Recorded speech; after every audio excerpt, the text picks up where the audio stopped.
निरंजन अलख निरंजन हो अलख निरंजन। आई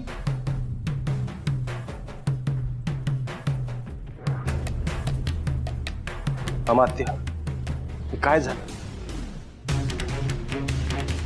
आम्ही सगळे पहारा देत होतो आणि अमात्य एकटेच गेले, तेवढ्यात हा हल्ला झाला।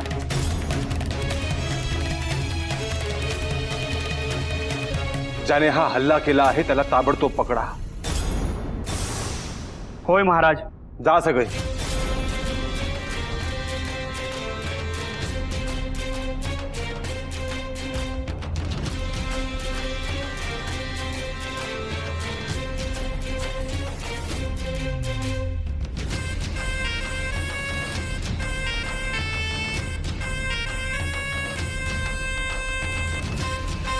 हे काय झालंय? राजवैद्यांना बोलवा कोणीतरी। जा बोलून आण। जशी आज्ञा।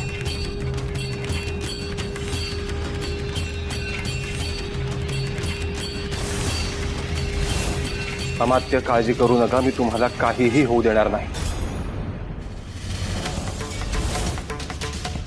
याआधी असं कधीच घडलं नाही। हा अशुभ संकेत आहे। आपल्याला तात्काळ काहीतरी करण्याची वेळ आली आहे।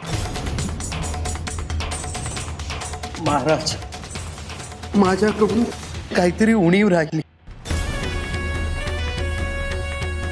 मला क्षमा करा। असं काही नाही अमात्य, तुम्ही सगळे प्रयत्न केले पण शत्रुंनी डाव साधलाच।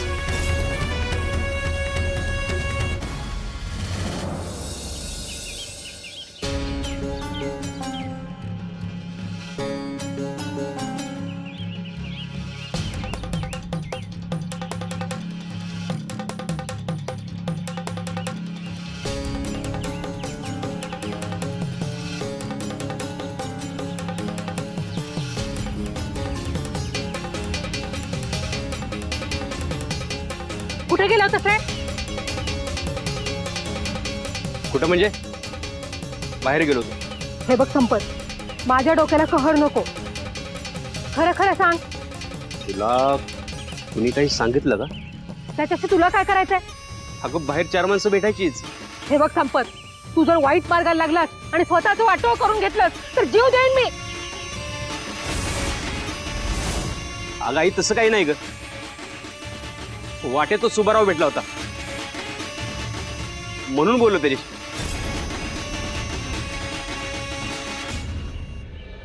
अगं आई तू कशाला काळजी करतेस? आपल्याला सगळ्यांना धरून असलं पाहिजे, कुणालाही दुखून चालणार नाही। खरं बोलतोयस ना? तुझी शपथ। खोटी शपथ घेशील आणि मला मारशील? अगं आई, आपला कोणी विचार करतं का? आपलं भलं कशात हे आपल्याला बघायला नको?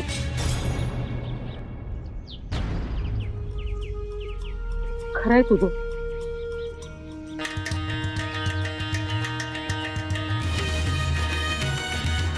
आईला कोणी सांगितलं असत? साधू बुवानं सांगितलं असत।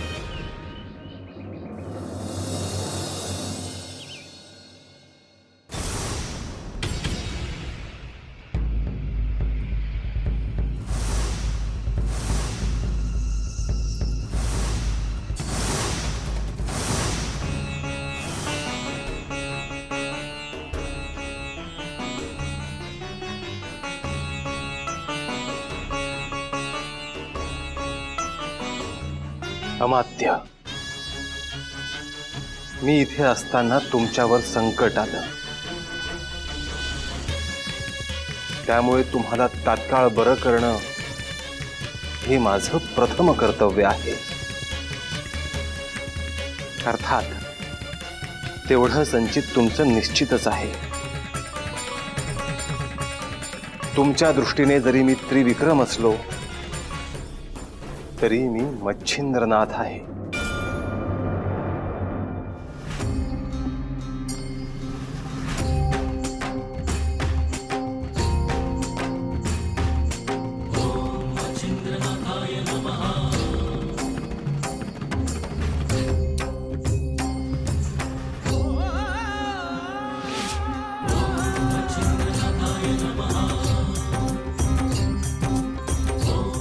आता तुम्ही पूर्ववत झाला आहात अमात्य. चिंता नसावी.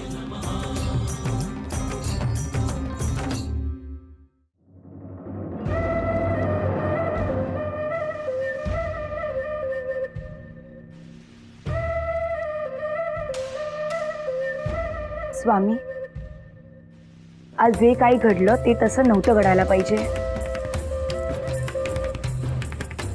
यानंतर नाही घडणार. आम्हा त्यांची प्रकृती गंभीर आहे. त्यांच्या जीवाचं काय बरं वाईट झालं तर? नाही होणार. कशावरून तुम्ही हे म्हणताय? मी सांगतोय म्हणून. असं झालं तर उत्तमच आहे.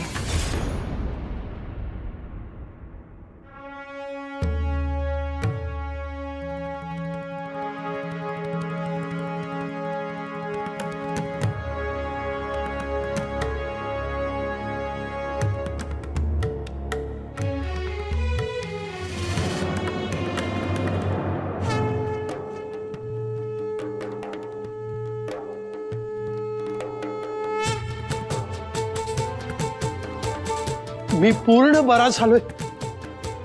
मला काही झालेलं नाहीये. हे कसं झालं?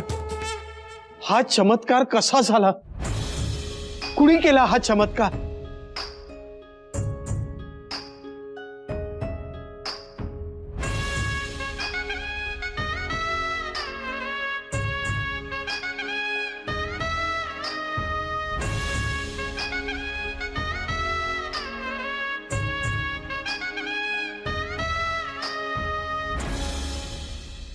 पण शत्रूंना दहशत वाटेल असं काहीतरी करावं. शत्रूंचा पराभव आपण करूच रेवती, परंतु आधी प्रजेला सुरक्षित वाटेल असं काही करू. बरोबर आहे तुमचं, पण स्वामी अधिक विलंब नको. जे काय करायचे तात्काळ करा. माझ्यावर विश्वास ठेव रेवती. तुमच्यावर विश्वास नाही असं होईल का? महाराज आत येऊ का?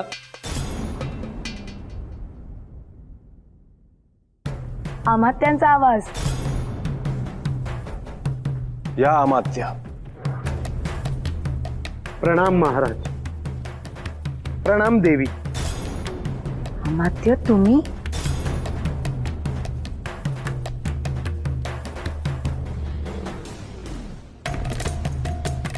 तुमची प्रकृती गंभीर होती ना, आणि तुम्ही स्वतः चालत आलात. तुमच्यावर हल्ला झाला म्हणून तुम्ही ग्लानीत होता. होय, हे खरे आहे.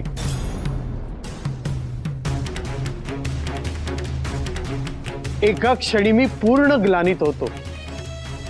मला काहीही जाणवत नव्हते. परंतु हळूहळू सगळ्या वेदना नाहीशा झाल्या. जखमा भरून गेल्या.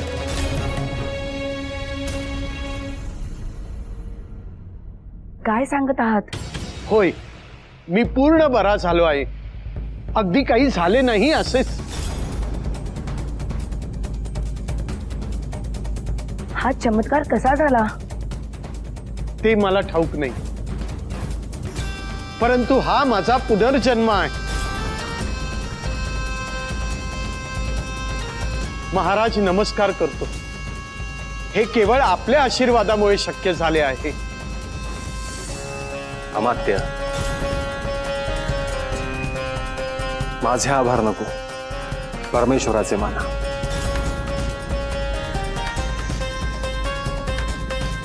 आता स्वगृही जा. घरातल्यांना भेटा. देवासमोर काही गोडधोड ठेवा आणि त्यांचे आभार माना. होय महाराज, येतो देवी.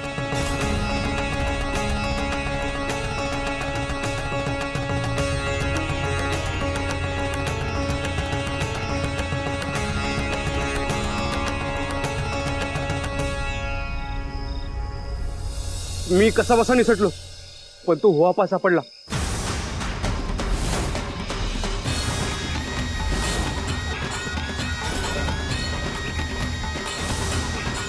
तेवढंच नको व्हायला पाहिजे होतं. पण ते अमात्याला मारला, तो जिवंत नाही सापडायचा. सुब्बाराव, आपल्याला तर हलवायला लागल. बाप्पानी तोंड उघडलं तर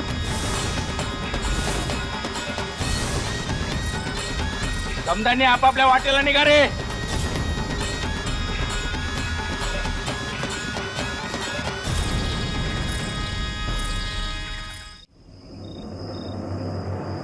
बरंच काही घडून गेलंय आज. रात्र झाली आहे, तू विश्रांती घे. इतके प्रश्न पडलेत मला, झोपही येणार नाही.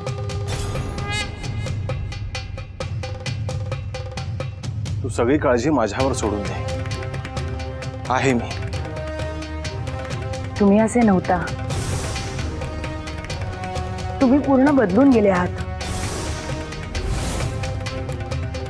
तू अनावश्यक विचार करू नकोस रेवती.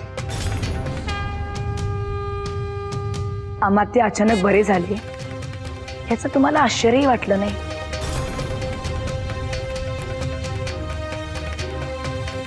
जिथे कृपा आहे तिथे आश्चर्य कसलं. आता मला ज्या प्रश्नांची उत्तरं हवी आहेत ती मलाच मिळवायला हवी. रेवती, जो पती मरण पावला होता तो आता तुझ्या समोर आहे. त्याचा तुला आनंद नाही का?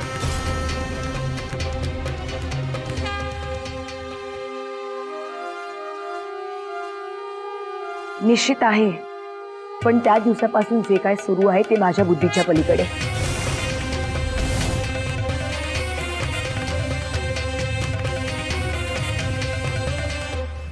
मनुष्याला जे हवं असतं ते मिळालं तरी त्याचं समाधान काही होत नाही. तुझंही तसंच आहे. शांत राहा रेवती, समाधानी राहा, आनंदी राहा. तुम्ही केवळ उत्तराधिकारी म्हणून मुलगा त्याला जिवंत झालात का? म्हणजे तुमचं माझ्यावर प्रेम नाही. तुम्ही केवळ काहीतरी कर्तव्य पार पाडताय असं वाटतंय. वामी, तुम्ही माझ्याशी प्रेमाने बोलतही नाही.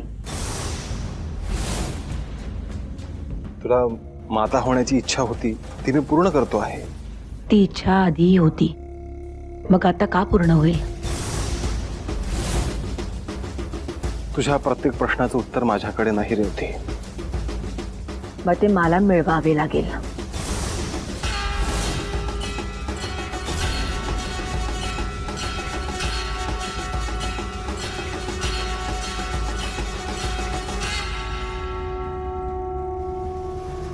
त्रिविक्रमच्या शरीरामध्ये मी मच्छिंद्र आहे.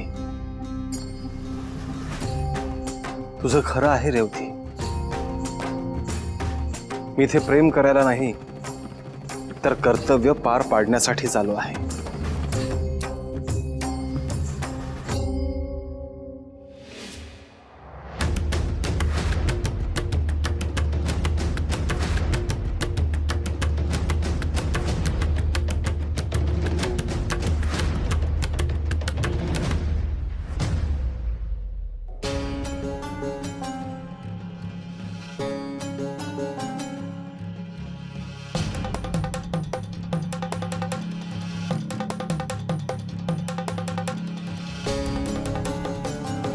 देवी, देवी, चमत्कार झाला. हो, अमात्य एकदम बरे झाले. राजवाड्यात तर सगळीकडे तीच चर्चा आहे.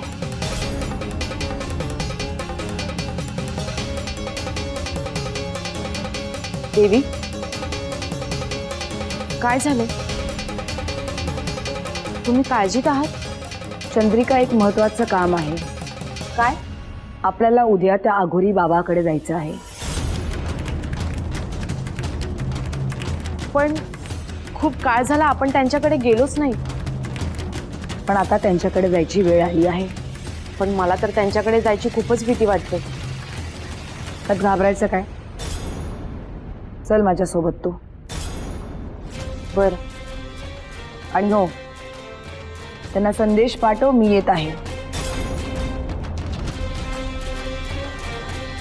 पाठवते, पण असं काय झालंय? काहीतरी गुड आहे, हे समजतच नाहीये मला. महाराजांना आवडणार नाही आपण त्यांच्याकडे गेलेलं. ठाऊक आहे, महाराजांना समजणार नाही याची काळजी घ्या. गुप्तचरांकडून समजेलच. समजलं तर समजलं. देवी, तुमचे महाराजांसोबत भांडण झाले आहे का?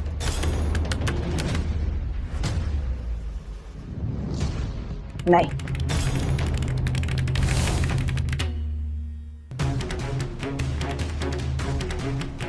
कोण? कोणा मला?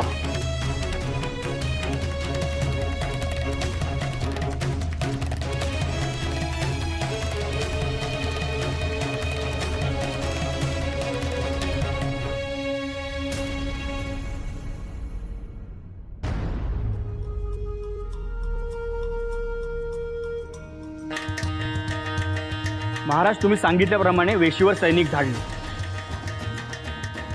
तिथेच हा सापडला. नाव काय तुझं? माझं नाव वाप्पा. कोणाच्या सांगण्यावरून इथे आला होतास? नाही सांगणार. आवाज खाली आणि विचारतील तेवढंच सांग.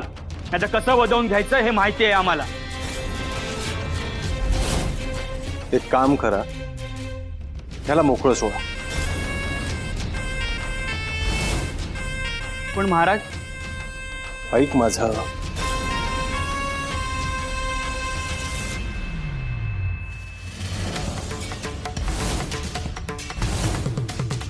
हे बघ हो आप्पा, मी जे विचारतो आहे ते लगेच सांग, नाहीतर ह्यांच्या ताब्यात दिलं तर प्राण जाईस तोवर ते तुला मारत राहते.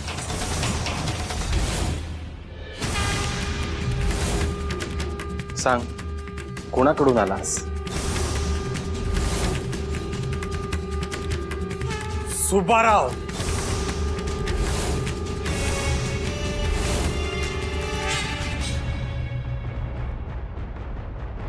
देवी, ज्याने अमात्यांवर हल्ला केला त्याला पकडून आणले आहे.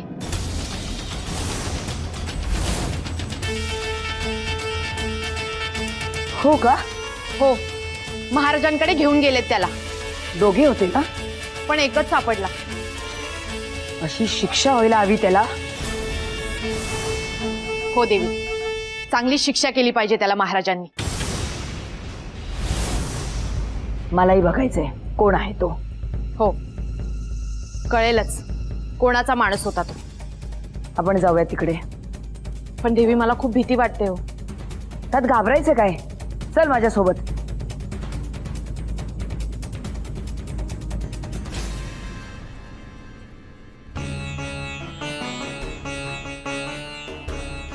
हात आहे ना तो, याचे हात पाय कलम करून टाका.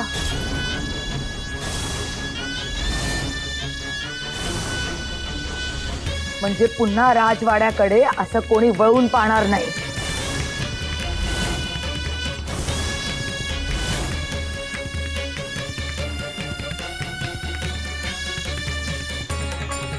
रेवती, शांत हो.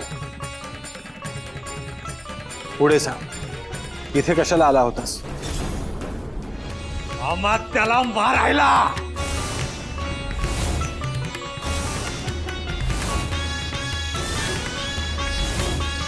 परंतु अमात्य तर जिवंत आहे.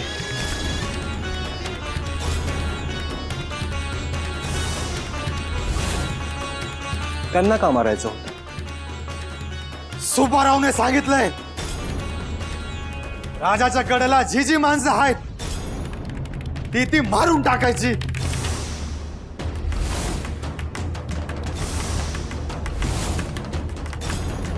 राजाला एकटं पाडायचंय. म्हणजे उद्या माझाही जीव घेतील. ते एवढं सोपं नाही. घेऊन जायला